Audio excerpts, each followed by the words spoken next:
This is a video of how to flash a chimney properly. I get a lot of calls for leaky chimneys, and this is the correct procedure. What you're going to do is cut a new groove in between the bricks for your new flashing to go. You're going to take some ice and water, or some ice shield, and run it up the chimney and then down over the last shingle, so that any water that makes it through will go on to the existing roof. You're going to cut a relief cut. That's at a 45-degree angle right at the corner, just 3/4 of an inch above the corner, slightly above. And then you're going to wrap that around, and you see how it's sticking onto the top of that shingle. That's exactly what we want. We want it to come up with no seams. Here's the side. So this is the next piece that would go on. You would do a relief cut there, and then you would wrap those. So you're always starting from the bottom, working your way up. That's always how roofing is done. That's always how flashing is done. And you'll always start with this ice shield layer, at least in Rochester anyway. Yes, you can see how that's wrapped around, and water can flow. If it does get behind there, it can flow out onto the roof. And ideally you do this with those existing shingles, how they are right now underneath. And this is what it looks like when it's all done. We've added a little cricket back there, and this whole thing was leaking on both the upper and the lower. So we ended up having to reflash both of them for a client.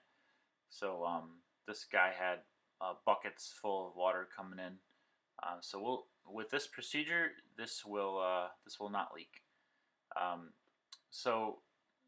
Now that you've got your ice and water shield, your ice shield down, you're going to go ahead and put the shingles and the step flashing on. This is skipped sometimes. I'm not sure why people skip this step, but you want that water to flow onto those shingles and out. So you need to have step flashing going all the way up the chimney.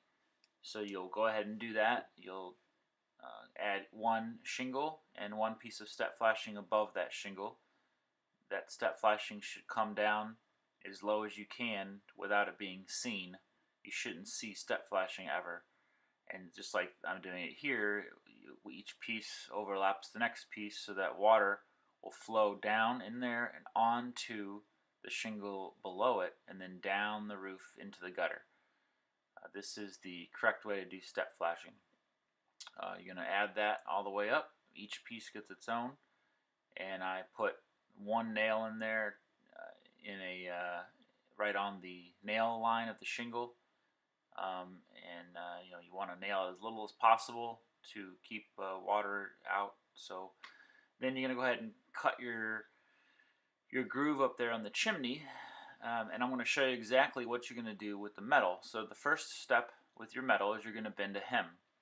A hem is just to finish off the bottom so that it's not like a jagged edge, but it's a nice trimmed edge.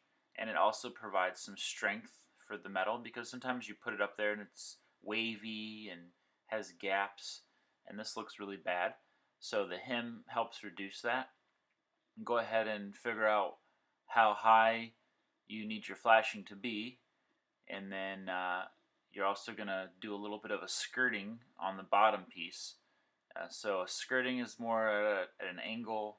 In this particular case, it's about a 45-degree angle, so you're going to see me do a 45-degree bend right here. And then this will be my first piece of flashing that goes in the bottom of the chimney, and that will cover that edge, that shingle that I just installed. Then you're going to go ahead and bend for the top, which is going to be a 90-degree bend, but I go a little less than 90 degrees just to give it some tension. So you see there, it's more like 80 degrees, and this is very helpful to get it all to fit tight together, and that's what you want. You don't want your flashing to be sticking out or ugly, or let water get in there. So you're going to go ahead and cut your metal. Here I cut it about an inch after that 80-degree bend. I cut it about an inch, and then I do another bend so that if water gets into that corner there, it will have something to hit and come back out. So I do another little bend here. I'll show you that. If you just do this L bend right here, it doesn't really stick in very well. It doesn't hold into the chimney very well. So adding this extra bend right here really gives it a chance to lock in there, and if water does make it into that channel, it doesn't make it into your chimney. So you see how there's an extra bend right there. So you take this, and there's your skirting right there, how it covered the top of that shingle. You see how clean and neat that looks. It's covering everything in there it's supposed to cover, and it provides a good seal against the weather. And if something makes it back in there with wind-driven rain or ice, then it's going to hit that ice shield that you have, and that'll take care of that. This is what happens when you don't bend a hem. It kind of looks, ugly, and this hem looks very straight and professional, and that's the way you want to leave it. And then this is what it should look like when you insert it into your groove. It really locks in there well. You hit that with an angle grinder to open that up, and this is what the top of your flashing should look like. Now when you get that piece on there, you're going to go ahead and modify the sides. You're going to run it long. Run it 2-3 inches long on each side, and then cut off the excess. The bottom would be cut at an angle, and then you're going to just fold it over. Again, it's kind of the similar step of the ice shield.